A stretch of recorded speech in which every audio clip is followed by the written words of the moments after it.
Deyirəm elə bir 3-4 günlük mamanla rabitən düzəlib, da savaşmısınız. Dede yaxşı yadıma çaldım. Bu arvat dünenden indiyəcən yatıp koycarım ölmeyip. Ve köpeğin kızı tutarma ya. Günah hazır koy ölme burada. Dur.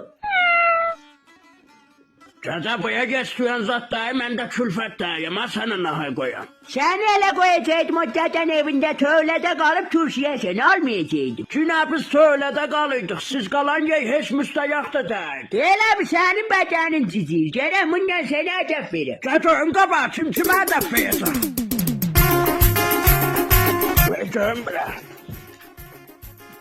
Vay dede yandım arvat yana sen yandın. Kapı da bir bak. Vay dede arvat kulaklarım Yaxşı sıkıştı. oldu. Dayanıyorum o mecmihane. He yolun taptım arvat. Tüfeğleyeceğim. Darmanı vuramazsın. Evet. Bu 50 minlik kimindir burada düşüp şeye? Özde tazalaydandı. Hani arvat? O mezmeyini vermene tek bak söyle sen de orada düşüp şeye. Hani? El oradadır bak aşağı baksan taparsan. Yok dahi. El oradadır bak dikkatli baksan tapacaksın. Dikkatli bakıram yoktu.